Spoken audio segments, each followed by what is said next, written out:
Vleispryse kom onder die soeklig in die Februarie uitgawe van Veeplaas, so indien jy uitsien om te hoor waaroor ons volgende gaan gesels en meer wil lees daaroor, koop gerus by jou naaste kleinhandelaar die Veeplaas Februarie tydskrif.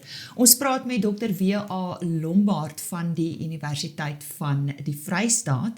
W.A. baie welkom. Is daar tendense wat gesien kan word in beesvleispryse as dit daar kan begin? Daar is definitief tendense wat mens kan sien. So ons het syfers wat ons bymekaar maak van 2009 af tot en met einde 2025. En as mens daar kyk, ons het die pryse gaan saamgroepeer om te kyk in 'n maand gemiddeld wat gebeur. So dis nie 'n waarborg of dis nie dat dit elke jaar so is nie, maar daar's definitief neigings wat mens kan sien oor die jare. So as ek eerstens kan praat oor in A2 beeskarkasse, so dis die beesvleis, die meeste wat ons slag en verkoop in die land. As mens na dit kyk, gewoonlik Januarie, Februarie is daai prys onder die gemiddelde prys van die jaar, so 3 tot 4%. Nou daar's 'n paar redes vir dit en ons meeste van ons sal kan vergelyk met dit. Skole maak oop en meeste mense het al middel Desember hulle laaste salaris gekry en so die geld is min, die skole maak oop, skoolklere moet gekoop word en al die goed, so dan daal die vraag na beesvleis en daarmee saam dan ook die prys, want ons weet almal dat vraag dryf prys. En dan sien ons hierso rondom die Paasvakansie, Maart, April begin die pryse of styg die pryse effens en dan daal dit weer soos wat ons nader aan die winter toe gaan. Gewoonlik sien ons dan nou hier rondom September, Oktober elke jaar begin die pryse stelselmatig klim. En die hoogtepunte in karkaspryse wat dan in Desember gesien word, gewoonlik elke jaar.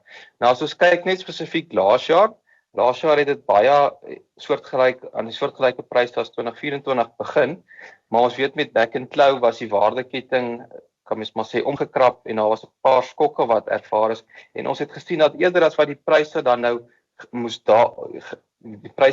as ons die normale tendens gevolg het, moes daal hier rondom vanaf Mei, Junie, Julie se kant toe. Maar daardie pryse dan nou lekker opgeskiet vanaf April met die hoogtepunt in pryse, as ons gaan op 'n gemiddelde prys vir 'n maand natuurlik, wat ons in Junie gesien het. Toe was pryse so rondom R77 per kilogram. Ons het dan daarna ook gesien dat pryse redelik hoog gebly het, effens gedaal het, hoog gebly het en dat dit tot en met November en in Desember het pryse eintlik effens afgekom. Maar dit is nog steeds baie hoër gewees as in 'n jaar van tevore in Desember maand. Stem dit ooreen met die tendense in speenkalfpryse? Dit is baie interessant, dit stem nie heeltemal ooreen nie. Onthou, speenkalfpryse word gedryf deur onder andere die vraag na kalvers deur die voerkrale en so dit hang af hoeveel kalvers hulle wil inkoop. Nou onthou, speenkalvers, meeste van ons speenkalvers word gespeen in die somerreënvalgebiede hier rondom April, Mei, Junie daar rond. Sodra almal speen, die aanbod is meer van speenkalvers, so dan forceer dit pryse afwaarts. Nou onthou, voerkrale begin inkoop hier rondom September, Oktober eerder vir die Desember mark, want dan sien ons gewoonlik dat die hoogste vraag na vleis. So dan, ons sien eintlik dan nou dat pryse daal vanaf Maart, April, Mei en Junie, met laagtepunt en pryse wat gewoonlik in Junie gesien word. En dan nou, hier van Augustus af begin die pryse lekker styg. Ons sien dan gewoonlik dat die pryse bo-gemiddeld is vir die jaar vanaf Augustus tot en met Desember, met 'n hoogtepunt in pryse in Desember maande. So net om maar weer te antwoord, dit stem ooreen half in die tweede helfte van die jaar waar dit half die karkaspryse volg. Maar in die eerste paar maande volg nie hulle tendens nie. Eerder, waar ons half sien die speenkalfpryse bly redelik sterk, Januarie, Februarie en daal dan soos wat die ouens begin speen. As ek net kan noem wat ons dan nou ook laas jaar gesien het, laas jaar se pryse het lekker gestyg saam met die karkaspryse, maar dit het nog steeds vir die hele jaar onder die prysvlakke wat ons in 2021 gesien het gehandel. So, al is ons nou bly oor die hoër speenkalfpryse, dis nog steeds bietjie laer as 2021 se pryse gewees. As ek vir julle kan statistieke noem, byvoorbeeld die speenkalfprys laas jaar, die gemiddelde prys vir die jaar was R36.88, teenoor 2021 was die gemiddelde prys van die jaar R38.88. So dis baie laer. Al was dit nou laas jaar hoër teenoor die vorige 2 jare en ons het in 2024 'n 5% daling gesien teenoor 2023 en in 2023 was daar 'n 10% daling vanaf die vorige jaar. So speenkalfboere hulle voel beter, maar ek dink nie hulle spring al deur die dak met hierdie pryse nie. En dan as ons net kyk, net die karkaspryse, net om dit in perspektief te stel, laas jaar se gemiddelde prys vir die jaar was R67,89 per kilogram. Dit is so wat 24% hoër as die jaar van tevore. En die vorige jaar, of een van die vorige jare met die hoogste of die naaste prys daaraan was 2022, toe die gemiddelde prys op R61,03 per kilogram gestaan het. Goed, dit was aan beesvleispryse. Kom ons gesels oor skaapvleispryse. Hoe lyk die jaarlikse tendense? As ons eerstens net praat oor die karkaspryse en die tendense wat ons daar sien ons ook dat die vraag na skaapvleis Januarie, Februarie al bietjie laer is, maar dis eintlik nogals interessant, want daai daling is bietjie minder as in wat ons sien in beesvleispryse, waar beesvleispryse ek wil sê al vroeër in die jaar al daal, skaapvleispryse daal, maar dit daal verder in Maart, April, wanneer die beesvleispryse weer begin styg. So dis nogals interessant. En dan is die pryse onder die gemiddelde jaarlikse prys tot en met Junie, en ons sien dat hierso Julie en Augustus beter pryse gewoonlik ervaar, en dan September, Oktober, November half bo die gemiddelde prys van die jaar ervaar, maar die beste pryse sien ons gewoonlik in Desember. As ons dan nou kyk in 2025, daar die pryse amper konstant bo die vorige jaar met die hoogste prys was 2022, en daar het ons gesien dat die pryse amper konstant bo 2022 presteer het. So dit was 'n goeie jaar vir skaapvleispryse, en ons het die hoogtepunt in pryse gesien weer eens in Desember, maar ons het nie daai afname gesien hier rondom Paastyd nie, maar eerder dat dit konstant aanhou styg het. Nou kyk ons na speenlampryse. Hulle is ook geneig om te varieer. Hoe lyk die tendense? Speenlampryse, jy kan eintlik sê die eerste helfte van 'n jaar sien ons onder normale pryse, onder die gemiddelde pryse vir die jaar, met gewoonlik hier vanaf Junie, en dan is die pryse bo die gemiddelde prys van die jaar. Hoogste pryse word gewoonlik gesien rondom Julie en Augustus, en dan daal dit so stelselmatig soos wat die jaar verloop, maar dit bly nog steeds konstant bo die gemiddelde prys van die jaar. So jy kan sê die eerste helfte van die jaar is eintlik 'n slegte tyd om te bemark. Jy gaan waarskynlik onder die gemiddelde prys vir die jaar kry. Tweede helfte lyk baie beter. As ons dan nou kyk in 2025, het dit nie hierdie tendens gevolg nie, waar dit aan die begin van die jaar stelselmatig geklim het, soos wat mense kan sê gewoonlik gebeur, en 'n hoogtepunt in pryse is in Augustus gesien, maar daarna het die pryse nie noemenswaardig gedaal nie, maar eerder ek sê horisontaal beweeg. En so weer eens die speenlamboere, produsente, behoort ook redelik tevrede te wees met hulle pryse laas jaar. Ek wil net hier vir julle nou die statistieke gee. As ons kyk na die skaapvleispryse, die gemiddelde prys vir laas jaar, ek praat nou van karkaspryse, was R105,06. Dit is so wat 21% hoër as 'n jaar van tevore. En in 2022, wat die vorige jaar was met die hoogste gemiddelde prys, was die gemiddelde prys R94,08 per kilogram. Soos skaapvleisprodusente behoort baie tevrede te wees met daai verbetering in pryse. Ons hoop dit hou. As ons kyk na die speenlampryse, die gemiddelde prys laas jaar was R46,92. Dit is so wat 20% hoër as 'n jaar van tevore. En die vorige jaar wat die naaste aan dit presteer het, was ook 2022, toe die gemiddelde speenlamprys op R44,73 per kilogram gestaan het. So ook 'n baie groot verbetering daar. So mens kan sê tussen al hierdie tendense en prysprestasies laas jaar, ek dink die skaapboere behoort meer tevrede te wees as die beesboere op hierdie oomblik.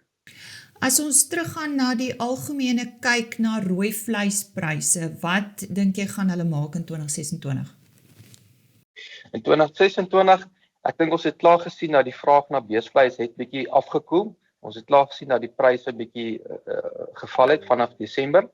Dit het eintlik al die tweede helfte van Desember begin daal, wat nogals iets interessant is asof dit vroeër gepiek het einde laas jaar en toe nou begin daal het. Hoe ver dit gaan daal, weet ek nie, Net om iets interessant te noem, as mens kyk na die verhouding tussen die speenkalfprys en die karkasprys, hy staan so op net onder die 63% as jy die speenkalfprys gaan deel deur die karkasprys. En toe ons daar gesien het dat die pryse R77 per kilogram was die speenkalfprys in verhouding nie naaste by waar dit kon wees nie, kan mens argumenteer. Maar waar die speenkalfprys nou trek, so rondom R41 en waar die karkasprys nou is daai verhouding half herstel. Maar natuurlik, ons hoop almal dat die karkaspryse styg skerp en ons hoop daarmee saam dat die speenkalfpryse kan styg, want dit is al, want speenkalfpryse word gedryf deur vraag. As ons dan nou praat oor die skaapvleispryse, ekskuus, vir ons hulle vergeet, ons het daar gesien dat hulle pryse eintlik bietjie langer hoër gebly het en selfs die eerste 2 weke in Januarie was hulle pryse nog hoër, dit het nou in die 3de week bietjie geval, maar ek vermoed alles is maar net spekulasie, maar dat daai pryse bietjie gaan daal hier aan die begin en dan hopelik hier weer in die tweede helfte van die jaar gaan begin styg. En watter veranderinge word verwag in terme van speenkalf en lampryse? Ja, dit is 'n goeie vraag. Kyk met back and claw wat is soos dit is en mens hoor van baie uitdagings van kalvers onder 3 maande wat vrek. Dit is nou als gerugte, ek het nie statistieke of enige wetenskaplike syfers wat dit bevestig nie. Maar as daar minder kalvers gaan wees wat ons gaan bemark weens meer vrektes in daai ouderdom en dit het natuurlik baie produsente getref presies in hierdie tyd wanneer daai kalvers nog jonger as 3 maande was.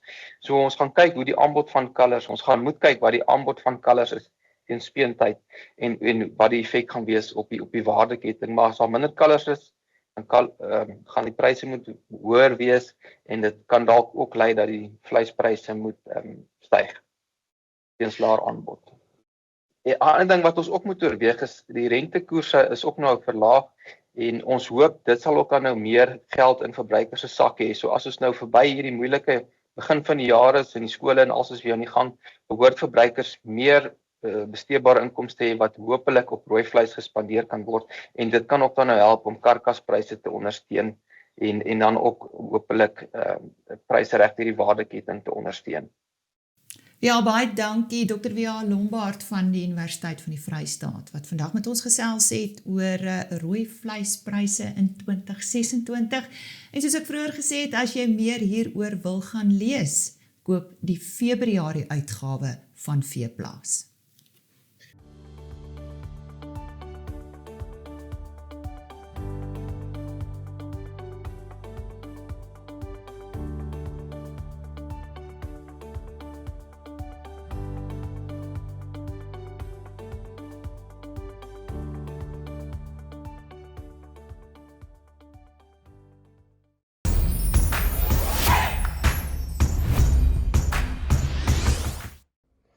Ja, baie dankie en goeiedag. Op die 19de wolveiling van die seisoen wat op 28 Januarie plaasgevind het die Suid-Afrikaanse wolmark effens verswak teenoor die vorige veiling. En die Cape Wool's Merino aanwyser het met 0,3% laer verhandel vir alle merino wol en 0,9% vir gesertifiseerde wol en het teen 'n skoonprys van R228,18 per kilogram en R231,83 per kilogram onderskeidelik gesluit. Die Australiese EMI het ook swakker verhandel en het met so 1,6% verslap teenoor die vorige veiling. Nou die redes vir die daling dan in die Suid-Afrikaanse mark is dan hoofsaaklik as gevolg van die verswakking van die Australiese mark, as ook die versterking van die rand met 'n allemintige 3% teenoor die voornaamste geldeenhede tydens die veiling. Nou volhoubaar gesertifiseerde wol het so 57% van die merino aanbieding uitgemaak, met egter die grootste gedeelte van die totale aanbieding wat bestaan het uit goeie kwaliteit, langer lengtes, fynere mikronwol, wat dan ook gesorg het vir gesonde vraag en kompetisie tussen kopershuise. Nou die hoogste prys van R310,49 per kilogram skoonwol of R232 per kilogram vetwol is betaal vir 'n 2-baal lot merino wol van 16,1 mikron. Daar is in totaal 7,363 bale aangebied met 'n uitstekende verkoopsyfer van 98,5% van die totale aanbieding. BKB Pinnacle Fibers het op hierdie veiling die grootste hoeveelheid bale gekoop, gevolg deur Tianyu SA, Standard Wool SA en Stoeken & Company. En dan kyk ons na die gemiddelde skoonwolpryse vir goeie lang kamwol of MF5 tipes en dit was dan soos volg.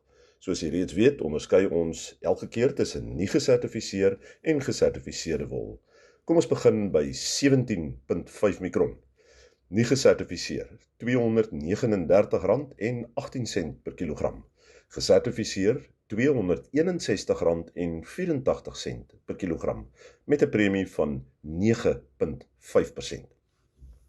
18 mikron, nie gesertifiseer, R235.50 per kilogram, gesertifiseer R256.56 per kilogram, met 'n premie van 8.9%.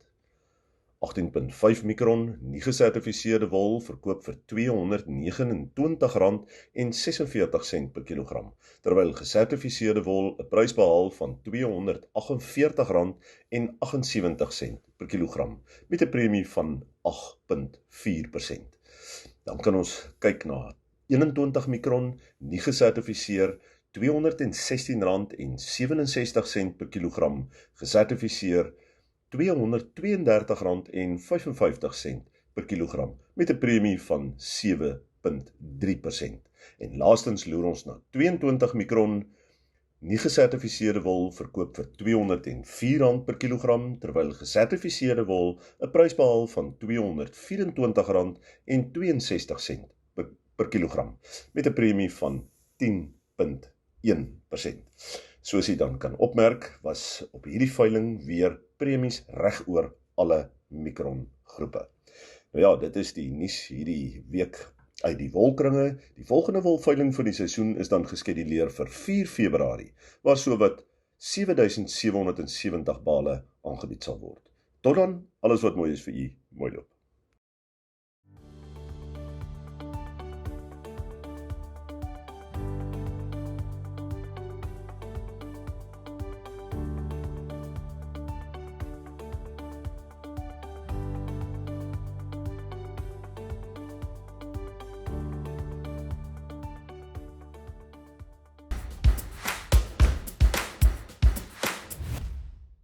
Rivasa held its third workshop on foot-and-mouth disease, this time in Polokwane in Limpopo. Come and hear what the speakers had to say.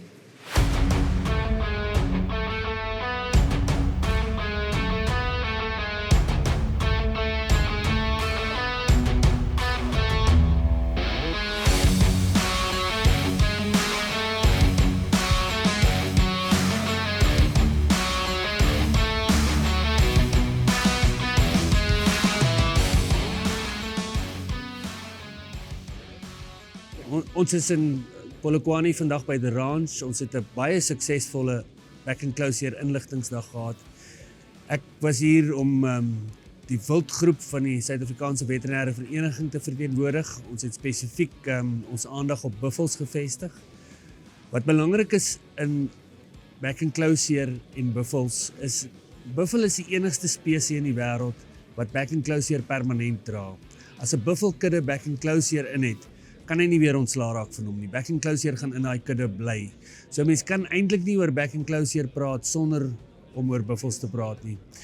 Nou, daar's 2 soorte buffels, soos wat ek vandag vroeër gesê het. Daar's buffels wat siektevry is en daar's buffels wat besmet is. Nou, die siektevrye buffels is die waarmee ons op al die privaat plase boer in die grootste deel van Limpopo. Die besmette buffels is almal rondom die Kruger Wildtuin in daai area. Nou, die siektevrye buffels het absoluut niks met hierdie uitbraak van Back and Close te doen nie. Daar's 'n klomp boere wat baie lankal baie hard bou aan baie goeie kuddes siektevrye buffels, en op hierdie stadium is dit die eerste keer in die geskiedenis wat die buffels eintlik die gevaar loop om deur beeste aangesteek te word. En dis waarvoor ons promoveer, dis wat ons probeer keer. Ons probeer keer dat ons skoon buffelpopulasie, dat ons siektevrye buffelpopulasie besmet raak met Back and Close. Want as dit gebeur, beteken dit daai kuddes bly besmet vir altyd, lewenslank, en dan gaan hulle weer die beeste aansteek van tyd tot tyd. So die Back and Close situasie sal nie opgelos kan word as ons buffels besmet word, ons siektevrye buffels weer besmet word nie. Buffels kan nie ingeënt word nie. So op hierdie stadium is dit 'n fisiese beheer. Dis al wat ons het. Ons moet probeer om die beeste wat die siekte kan dra weg te hou van die buffels. Ons melk so 800 koeie in die melk en ons het die 3 Januarie het ek die eerste tekens gekry van back and claw. Ja, daai is soos yswater wat jy op jou lyf gooi en dit was glad nie lekker nie. Maar ons het darm vriende wat dit ook al gehad het. So ek het darm mense gehad om te bel en sê, wat maak jy, wat het jy nodig, of nie, wat het jy nodig nie, maar wat doen jy nou? So ons het die rare besluit gevat, ons het 200 van ons koeie dadelik Sondag afgedroog, wat ek dink het baie druk van ons mense afgehaal, ons melkprosesse, op baie stadium nog nie, want al die koeie was toen nog nie siek nie, alles in een kraal begin, wat baie snaaks was, en ja, so het ons maar die proses gevat, maar wat niemand my gesê het nie, is, wat se medisyne het ek nodig nie? Wat het ek nodig om die koeie te laat beter voel nie? En dit moes ek uitvind, daar is nie medisyne nie. So vir die eerste 9 dae het ek omtrent 60 koeie gespuit van medisyne wat ek in die hande kon kry. En dit was vir my die ergste. Om daai koeie te sien, suffer en jy kan vir hulle niks doen. So ja, die droëbeeste was nou baie makliker, want ons kon sommer gewone medisyne wat nie melkontrekking het nie, gebruik het. En op die einde van die dag, seerspene, jy sien al hierdie video's en ek het altyd gesê, ek gaan 'n wonderwerk kry. Ek weet nie of ek die verkeerde prentjie geskep het in my kop nie, maar ek het hierdie wrede siekte, dit is wreed, dis erg, maar ek het dit nooit gehad nie. Ek het seer spene gehad, ek het seer voete gehad, ek het koeie verloor wat dood gegaan het, ek het kalvers wat gevrek het en alles, maar ek het nooit ervaar, ek hoef die heel dag lang te melk nie. Soos ander ouens nie. Skop die klaustukke af en daai goeters nie. So ek weet nie of dit is omdat my koeie dalk op 'n goeie plek was met immuniteit en al daai goed nie. So is al hierdie vrae wat jy jouself vra en jy weet nie. En niemand weet regtig nie. En wat sleg is almal vra vir jou, gaan dit beter met jou koeie? Ja, dit gaan beter met my koeie, maar daar's nie melk nie, jy het 'n helse finansiële verlies maar meer gaan dit geestelik met die mense wat daarmee moet werk. Daai emosies en even my mense wat die koeie ken, jy weet dit al vir my gesê, ek kan net glo hulle lyk so nie. Maar ons moet daardeur. En wat vir my hartseer is, baie mense weet nie van die siekte nie. So nou kry jy hierdie video's van mense wat sê hierdie goed werk en daai goed werk. En as jy mense vra wat jou eerlike opinie gee, dan sê hulle weet nie of dit werk nie. Nou vra mense vir my, werk die medisyne? Ek sê ek weet nie, want dis die eerste keer wat ek dit het. So as ek volgende keer gaan ek vir jou sê, ja, hierdie goed werk, want die koeie word vinniger gesond. Maar ek weet nie hoe vinnig word het gesond nie, en ek dink daai onsekerheid maak dit baie, baie moeilik vir boere wat dit het, en dan op die einde van die dag gaan jy op jou geloof. Ek dink, ja, op die einde van die dag is dit gebed. En jy druk haar deur en jy doen die beste wat jy kan. En wat sleg is, saam met die hele proses het ons nou baie reën. So dis 'n klomp modder, weet nie meer of die koeie krippel is van die reën, of is hulle krippel van back and claw nie, en ja, so die siekte het baie vinnig by my versprei. Ek dink al my melkkoeie het dit nou al gehad. Ons het nou nog 'n paar wat ons by die verse sien, en Sondag nou, eergister het ons het 'n groot melkbokkudde, en die eerste tekens het nou Sondag by die melkbokke ook begin. En almal sê vir jou, bokke kry dit nie, hulle is 'n draer. So hier het ons nou die eerste tekens gesien, koors, innames wat val, melkproduksie wat val. So weer eens 'n nuwe een, en almal gaan nou vir my moet kom vra, want ek is die eerste ou wat melkbokke nou back and claw kry. So dis 'n journey wat jy nie vir iemand kan beskryf nie. Daai emosionele impak dink ek is die ergste. The current situation for foot and mouth in the province is we have 11 outbreaks in 3 districts, Vhembe, Capricorn and Waterberg. We are currently busy with surveillance around those 3 infection zones, and we have already vaccinated the deep tanks in Vhembe district, and we are going to move to Capricorn to vaccinate those animals, and then we have also vaccinated the animals in Waterberg. The situation is a little bit worse in Waterberg because we have more outbreaks there. But as a province, we have procured vaccine to the tune of 4,050,000 doses. We're hoping to vaccinate those animals before end of February, and we are also working together with the National Department in combating this disease. We are doing risk-based vaccination. We're just not vaccinating willy-nilly. We have already vaccinated around 2,700 animals in those deep tanks which are affected and the surrounding areas. We discovered the disease on the 5th of December 2025. We started vaccinating early January, the first week of January. We are continuing. In South Africa, we are importing at the moment the Dolvet vaccine. Dolvet is a Turkish vaccine manufacturer. They are GMP approved, and we are really excited to be part of the solution of the FMD disaster that we are currently having in South Africa. The Dolvet vaccine is one of 3 vaccines which are now brought in. We are partnering, or Dolvet is partnering exclusively with us with UNVEX for the entire SADC region. We are busy registering the vaccine as well for South Africa, and we are talking in Namibia and Zambia to use the same vaccine. We have tested our vaccine in Pirbright against all the strains which are available from Southern Africa, like everybody should do. So all the vaccines should be tested in Pirbright. That's the International Foot and Mouth Disease Reference Laboratory. Vaccines should be tested there to confirm that they are actually working. The tests that were done in Pirbright are against virus strains from Southern Africa, which Zambia, Zimbabwe, Namibia, Botswana, Eswatini have sent to Pirbright for testing. Unfortunately, for really reason I think that nobody understands, South Africa has not sent any viruses to Pirbright since 2011. So we are not sure, or we are not able to test against the current viruses from South Africa and Pirbright just simply because the vaccines are not there. It's the same case, the same problem for all the vaccines, the Argentinian vaccines, which will be distributed by Design Biologics.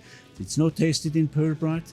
The BVI vaccines, which is brought into South Africa from Botswana for many years, it's used here. It was never tested. We don't know how it's actually working against the field strains that we have. It's absolutely vital that all vaccines are tested in Pirbright, and we must hope for the benefit of the farmers in South Africa that more companies will actually bring their vaccines to South Africa, have them tested in Pirbright, so that there are more companies competing to be a part of the solution for the South African foot and mouth disease problem. Because if there are more companies, it's obviously not ideal for UNVEX. We would like to be the only one supplying vaccines, but for the countries, for the farmers, I farm myself with buffalo, cattle and rowan antelopes. It would be fantastic if there are more companies here, if all the vaccines is tested, and then South Africa can select which vaccine is working best and which has the best price, which renders the best service, and based on this one could then select the vaccines. There are also different vaccines, the way they are made. Some of them are oil-based. Ours is a double oil emulsion, which is the latest technology. There are some water-based vaccines. There are some single oil emulsions. All the vaccines, they have their specific space. And I think it's just good if there is healthy competition for the benefit of the farming community in South Africa.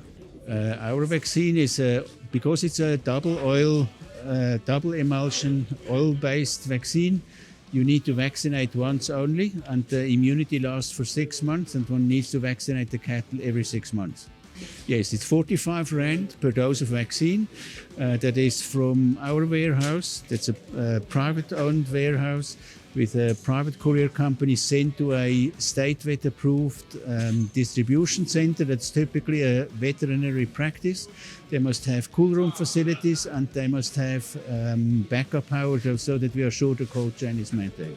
So that's 45 Rand delivered there, and we very noisy make this price known because we want to avoid that anybody is able to suddenly doubling the vaccine and charging for cold storage like it was done in the past. We want to avoid that, and that's the reason why we think it's very important that we take cover of the storage and of the transport to the area where the vaccine is going to be used. I think our vaccine, what is also very special, each bottle of vaccines has a QR code and a RFID tag. That's an electronic tag in it. And the veterinarian, or the technician or the farmer which is vaccinated, must scan this bottle with his telephone. It will immediately send us the GPS location where the vaccine is used. We can then evaluate exactly where the vaccine was used. We can see if the number of vaccine bottles that we have sent to a veterinary practice is actually used. We know exactly where it's used. We know at what time it was used. And from this, we can do a surveillance where we monitor how the disease is spreading through the country, and we see where our vaccine was used, and we can then confirm if it has stopped the spread of the vaccine, of the disease or not. I am a member of the Ministerial Task Team. I'm a feedlot consultant, and I have been involved with the foot and mouth outbreak since the first outbreak that I was involved in January of 2019. I really do want to come across and support our Minister of Agriculture, who I believe is making an incredibly concerted effort to try and make a difference.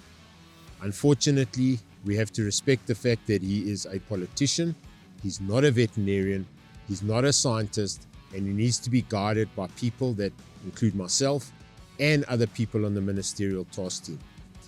I would honestly hope that we could get the bureaucracy out the way, make sure that we get what we need in the country, and that's in the form of the right vaccines, as many as possible, so that we can get this condition under control. This is a devastating condition, not only financially, but also psychologically. At the end of the day, we have it within our means in South Africa. We have the knowledge, we have the expertise, and we are fully behind you, Mr. Minister. We will make it happen.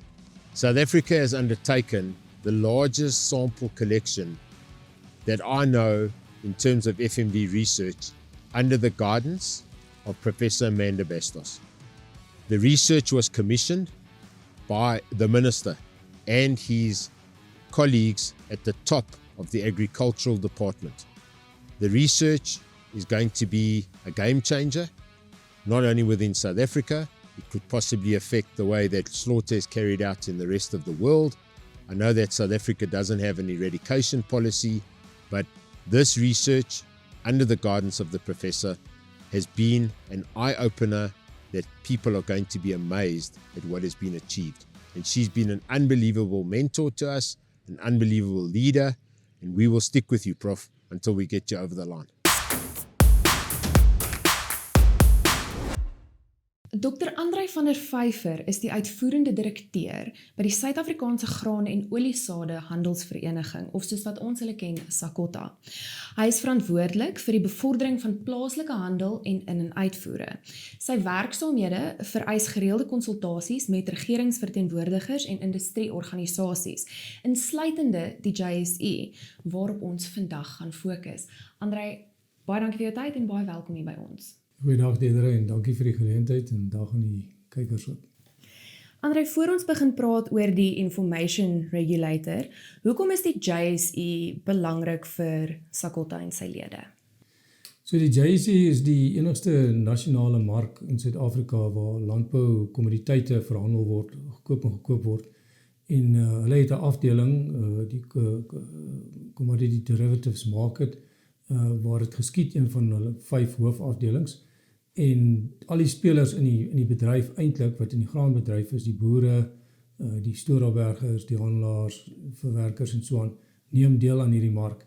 En die prysbepaling wat daar geskied is dan baie belangrik om rigting te gee vir die mark en vir jouself om jouself te vestig in terme van jou risikobestuur ensovoorts. Ja. André, nou ek verstaan beleggers of spekulante gebruik ook die mark en dit vorm deel van die uitdagings wat ervaar word. Hoe beïnvloed dit die mark? Ja, so miskien wil ek net 'n klein bietjie teruggaan en sê dat hierdie mark die is ook bekend as die futures mark of die toekomsmark en dit is juis wat dit so ideaal maak dat jy vooruit jou prys kan vasmaak, het sê of jy 'n koper of 'n verkoper is nie. So as jy sekere siening het oor die toekoms, dan kan jy nou daai siening uitleef as jy dink pryse gaan styg. As jy nou 'n verwerker is en jy wil nou koop voor die tyd, maande voor die tyd, of die omgekeerde vir 'n boer as dalk dink die pryse gaan val. So daai is nou wat gebeur as jy praat van spekulante, wat ek nou natuurlik verkies om eerder beleggers te noem. Hulle neem ook deel aan die mark en dit is geen vreemde konsep nie. Wêreldwyd weet ons veral as ons dink aan aandele markte en so aan neem beleggers baie spesifiek deel, maar ook in die kommoditeitsmarkte, ook oor see het hulle 'n bepaalde siening. Ons dink aan ander kommoditeite soos olie en so aan, maar ook in die graanprodukte. So so jy kry baie beleggers wat 'n sekere siening het dat pryse gaan styg of daal en dan sal hulle op sterkte daarvan die produk koop of verkoop. En ook aan die kant van as dit daal, want jy kan die produk verkoop vooruit, kan jy die prys vasmaak en as dit dan nou daal, dan koop jy dit nou goedkoper terug nie. So dit is tipies wat beleggers doen. En hulle is baie belangrik in die mark omrede hulle bring die likwiditeit na die mark toe en so ons ondersteun hulle deelname van Sekota se kant af.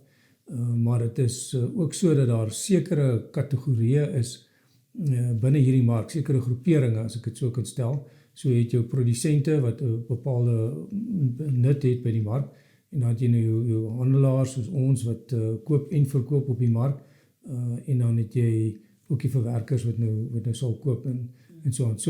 So daai kategorieë is dit ook belangrik om te weet as jy genoeg inligting het, wat doen die ander spelers in die mark?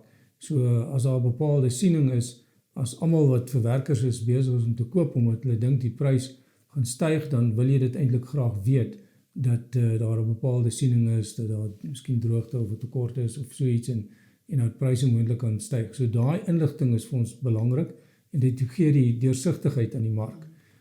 So jy probeer hard om soveel moontlik inligting te kry.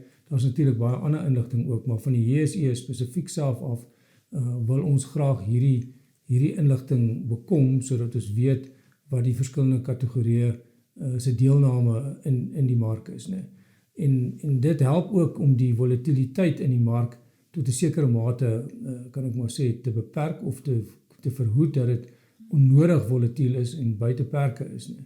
So ons het byvoorbeeld laas jaar gesien en toe het die prys van witmielies eers in 'n periode van 5 maande het dit eers buitensporig gestyg, het dit 21% gestyg in 'n kwessie van 2,5 maande, wat geweldig baie is, en daarna het dit omgedraai, ons kan sien op die grafiek, het dit omgedraai en weer gedaal 27% in die volgende 2 maande. Nou daar is miskien redes daarvoor, maar daar's 'n debat wat laas jaar plaasgevind het, is dit onnodige stygings en onnodige dalings, want in hierdie proses is daar ook mense wat moontlik kan seer kry, spelers wat deelneem, as dit buitensporig is, dit grens baie keer aan manipulasie van pryse, maar niemand weet werklik of dit die geval is nie, want daar is 'n tekort aan inligting, en jy is nou na aanleiding van hierdie verskillende kategorieë wat daar is, om te sê wat is die posisie wat geneem word gesamentlik as een kategorie deur van hierdie spelers wat sê maar onder die verwerkers of onder die traders of natuurlik dan nou spesifiek die beleggers of spekulante ook is. En dit is baie belangrik vir 'n gesonde mark. En hoe kan die JSE help? Is dit waar die sogenaamde Commitment of Traders verslag inkom?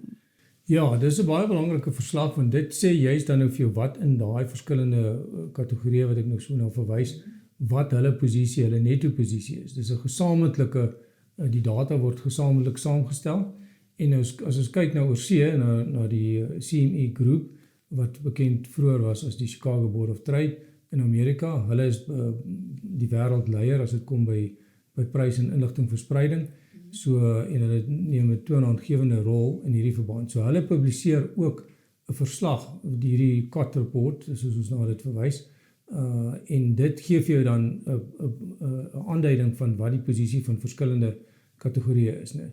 So die grafiek wat ek saamgebring het, wys dan ook vir jou spesifiek die beleggers, hulle noem dit managed money, en wat hulle posisie is. En ons kan sien op die grafiek as ons kyk na die geel lyn wat hier van die middel van die grafiek af 'n dalende tendens wys. Dit is nou Januarie se verslag en dit toon aan dat die beleggers 'n groter posisie verkoop het, al groter posisie in die mark, menende dat hulle dink waarskynlik dat die mark sal daal en hulle posisie is al groter en hulle sit nog posisies by daai huidige netto posisie. Nou so as jy nou sulke data het of ook ten opsigte van verskansers of verwerkers of so, dan kan jy bepaalde afleidings maak. Jy wil nie noodwendig dit ignoreer nie in jou eie beplanning en in jou eie risikobestuur nie. So ons het nie hierdie verslag in Suid-Afrika nie. Ons het al gevra dat die JSE die verslag vir ons saamstel, maar hulle beweer dat onder die huidige wetgewing, die Financial Markets Act, mag hulle nie hierdie data beskikbaar stel nie. So toe het ons ook gevra dat hulle vir ons 'n afspraak reël by FSCA, wat die Financial Conduct Authority is, waaronder die JSE sorteer, en hulle het ook gesê hulle kan nie die data vir ons bekend, die wetgewing laat dit nie toe nie.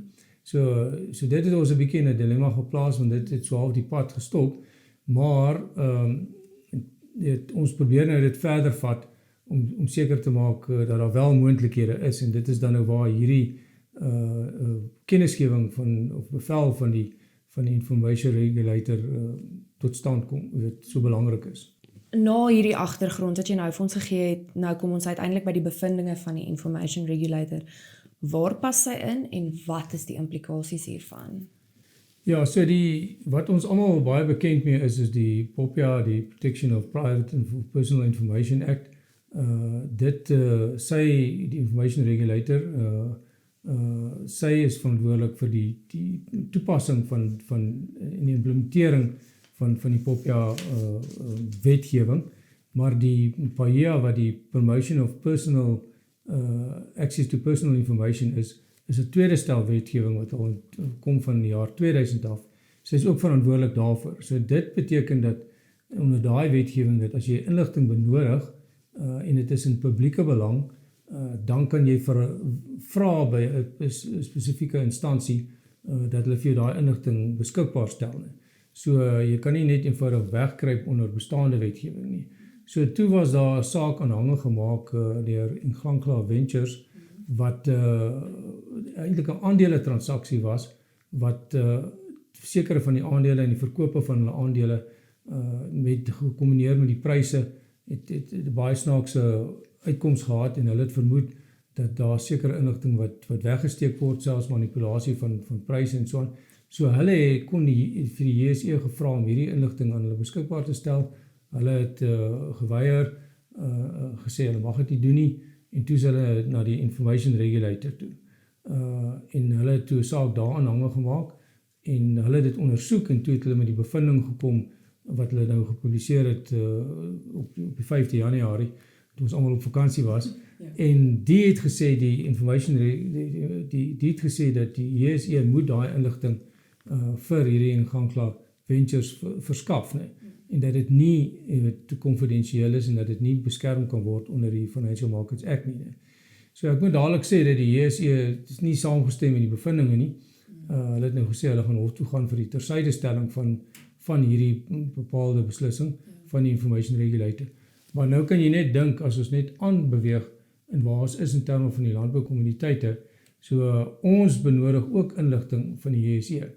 En daar is sekere klousules wat nou baie duidelik na vore gekom het, en selfs in die Financial Market Act, is onder hulle hoofstuk 7, klousule 73, ek probeer memoriseer, so wat sê dat Jy weet, behalwe as 'n ander wetgewing jou verplig om die inligting bekend te stel. Nou hierdie ander wetgewing is nou juis PAIA wat vir jou sê jy moet eintlik dan hierdie inligting in sekere omstandighede beskikbaar stel. Ja, dit is in belang van die publiek. As dit in belang van die publiek is. Nou in ons geval dink ons dit is in belang van die publiek, dit is in belang van voedselsekuriteit, dit is in belang van die mark wat beskerm moet word omdat hierdie mark, die kommoditeitsmark, so 'n belangrike funksie verrig in die landboubedryf en vir grane en oliesade.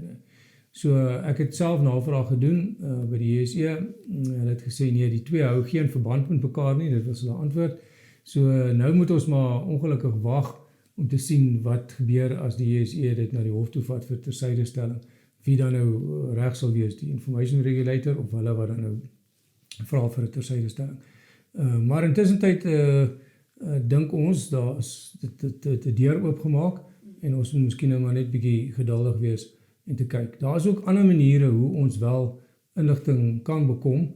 Hulle het nou wel gesê hulle kan dit nie vir ons gee nie, maar onder die bemarkingswetgewing is daar 'n instansie SAGIS, South African Grain Information Service, en baie van die inligting wat hulle bymekaar maak, vertroulik en dan saamvoeg sodat niemand gekompromiteer word nie, geskied onder regulasies wat via die NAMC, National Agricultural Marketing Council, en via die minister dan onder daai wetgewing. So dis miskien iets wat ou ook kan oorweeg.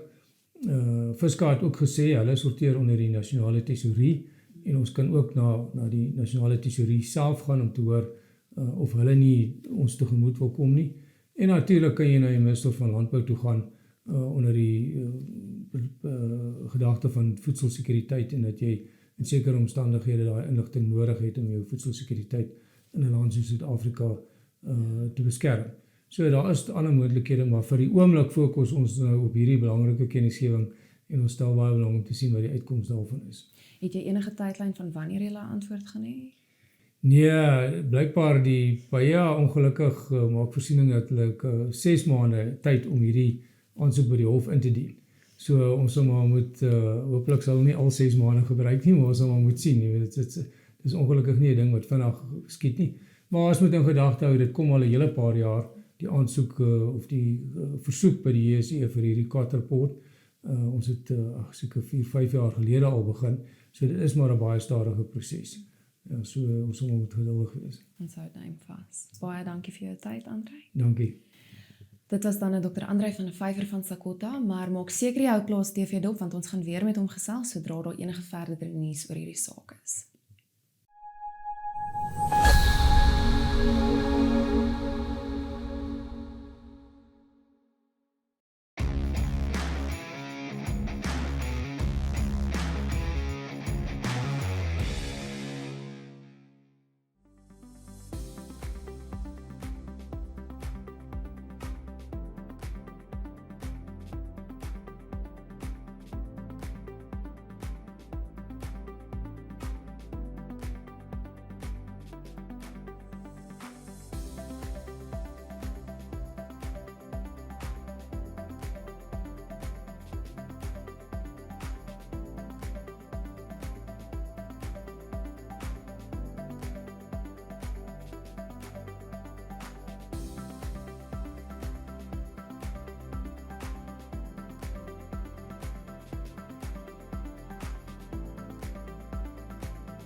nice bakkie.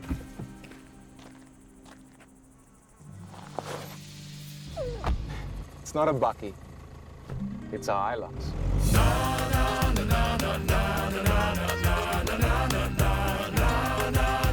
It's not a bakkie.